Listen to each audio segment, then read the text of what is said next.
Hello बच्चों, आज का हमारा टॉपिक है समांतर प्लेट संधारित्र। तो देखिए, समांतर प्लेट संधारित्र में दो प्लेटें हैं यहाँ पर, जिनका प्रत्येक का क्षेत्रफल a है और इनके बीच में जो दूरी है वो स्मॉल d है। अब हम जानते हैं कि एक धनावेशित है और एक ऋणावेशित है, तो जो विद्युत क्षेत्र होगा वो होगा प्लस से माइनस की ओर। तो ये प्लेट 1 है, ये प्लेट 2 है। तो प्लेट 1 से 2 की ओर ये है विद्युत क्षेत्र की दिशा। और यहां पर जो पृष्ठ आवेश घनत्व है प्लेट नंबर 1 पे, वो है सिग्मा, यानी पॉजिटिव सिग्मा। और दूसरी वाली जो प्लेट है उसके ऊपर जो पृष्ठ आवेश घनत्व है वो माइनस का सिग्मा।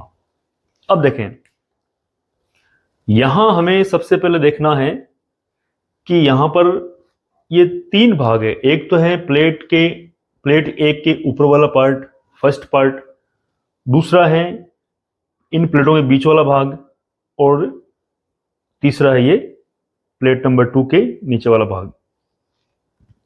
इन प्रत्येक भाग में कितना कितना विद्युत क्षेत्र होगा वो हम निकालेंगे। तो देखें,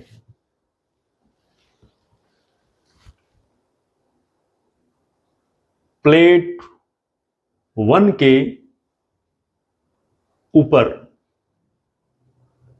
भाग 1 में, ये भाग यानी फर्स्ट पार्ट है, ये में विद्युत जो क्षेत्र होगा वो कितना, देखो तो ध्यान देना, यहां पर जो प्लस की जो प्लेट है इसके कारण जो विद्युत क्षेत्र होगा वो होगा बाहर की ओर, क्योंकि हम जानते हैं कि धनावेश से जो विद्युत क्षेत्र होती है वो बाहर की ओर निकलती है। तो यहां पर यह है बाहर की ओर।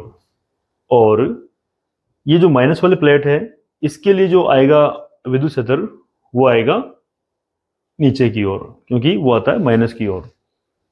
तो दोनों प्लेटों का जो विद्युत क्षेत्र है वो बराबर और विपरीत दिशा में है, तो दोनों क्या हो जाएंगे, कैंसिल हो जाएंगे। तो देखें, तो यहां मिलेगा हमें E बराबर सिग्मा बटा 2 एप्सिलॉन नॉट। हम जानते हैं कि गाउस के नियम से जो समांतर प्लेट होती है या प्लेट जो होती है, पृष्ठ जो होता है, उसके कारण जो विद्युत क्षेत्र होता है वो होता है सिग्मा बटा 2 एप्सिलॉन नॉट। तो ये हो गया इस वाले का, प्लस वाले का ऊपर की ओर, और माइनस वाले का जो आ रहा है वो नीचे आ रहा है, विपरीत दिशा में आ रहा है। तो ये हो जाएगा यहां पर माइनस सिग्मा बटा 2 एप्सिलॉन नॉट। तो दोनों बराबर और विपरीत है, तो कैंसिल होके यहां मिलेगा हमें 0। और प्लेट 2, ये वाली प्लेट है, इसके नीचे वाले भाग में कितना है वो देखते हैं। देखो कि नीचे वाले भाग 2 में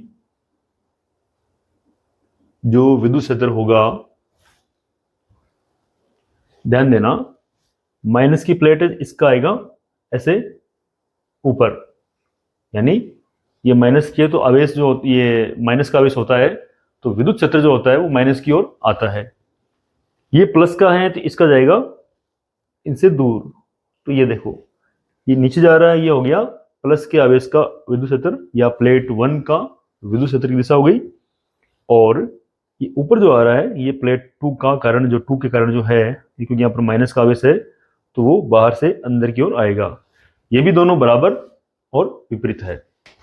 तो इसके लिए देखो, यहाँ पर ये जो माइनस की प्लेट है इसके कारण जो विद्युत क्षेत्र की दिशा होगी वो होगी इस प्रकार, क्योंकि माइनस की ओर ही विद्युत क्षेत्र की दिशा होती है। और प्लेट 1 है, इसके कारण जो यहां होगा विद्युत क्षेत्र वो होगा प्लस से बाहर की ओर। तो ये दोनों भी बराबर और विपरीत है, इसलिए ये भी कैंसिल आउट हो जाएंगे। तो यहां पर हम लेंगे E, यहां 1 कर दो, E2 बराबर सिग्मा बटा 2 एप्सिलॉन नॉट माइनस सिग्मा बटा 2 एप्सिलॉन नॉट। बराबर और विपरीत होने से ये भी कैंसिल हो जाएगा, तो ये भी हो गया 0। अब देखो, तथा प्लेट 1 व प्लेट 2 के मध्य जो विद्युत क्षेत्र होगा वो होगा, क्योंकि अब देखो प्लस से निकल रहा है और माइनस में एंटर हो रहा है, यानी इनकी तरह ऑपोजिट डायरेक्शन में कोई विद्युत क्षेत्र नहीं है। यहां पर सारा का सारा सेम डायरेक्शन में है, क्योंकि प्लस से निकल रहा है और माइनस में एंटर हो रहा है। तो यहां पर ये दोनों जुड़ जाएंगे, तो सिग्मा बटा 2 एप्सिलॉन नॉट प्लस सिग्मा बटा 2 एप्सिलॉन नॉट बराबर मिला हमें सिग्मा बटा एप्सिलॉन नॉट। ये आधा आधा हाफ एंड हाफ क्या हो गया, 1 हो गया। इसको दे दो समीकरण नंबर 1। तो ध्यान देना, हमें इनके बीच का जो विद्युत क्षेत्र है वो याद रखना है कि वो कितना होगा, सिग्मा बटा एप्सिलॉन नॉट। अब देखो प्लेटों के बीच में जो ई मिला, हमें विद्युत क्षेत्र मिला, वो मिला सिग्मा बटा एप्सिलॉन नॉट, और सिग्मा होता है क्यू बटा ए। ये क्यू बटा ए सिग्मा का मान है, और यहां आ गया ये एप्सिलॉन नॉट। तो इसको समीकरण नंबर 2 देते हैं। अब बात करते हैं इन प्लेटों के बीच के विभवांतर की बात करते हैं। तो विभवांतर देखो क्या होगा, यहां पर ये प्लेटों के बीच का विभवांतर है, और विभवांतर होता है बीच की दूरी और ई का गुणनफल, तो वो हो जाएगा ईडी। ध्यान देना, प्लेटों के मध्य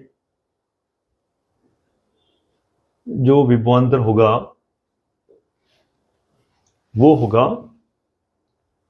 V बराबर ईडी, और ये समीकरण नंबर 3। समीकरण 3 में हमें इस E का मान जो है वो रखना है। यहां पर जो E का मान आ रहा है Q बटा A एप्सिलॉन नॉट, उसको यहां पुट कर देंगे। तो यहां लिख देते हैं समीकरण 3 में 2 को रखने पर,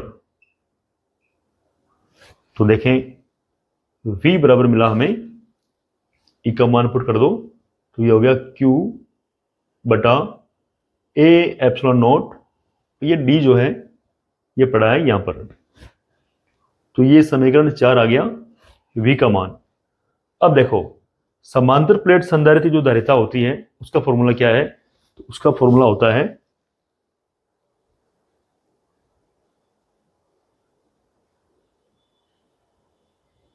समांतर प्लेट संधारित्र की धारिता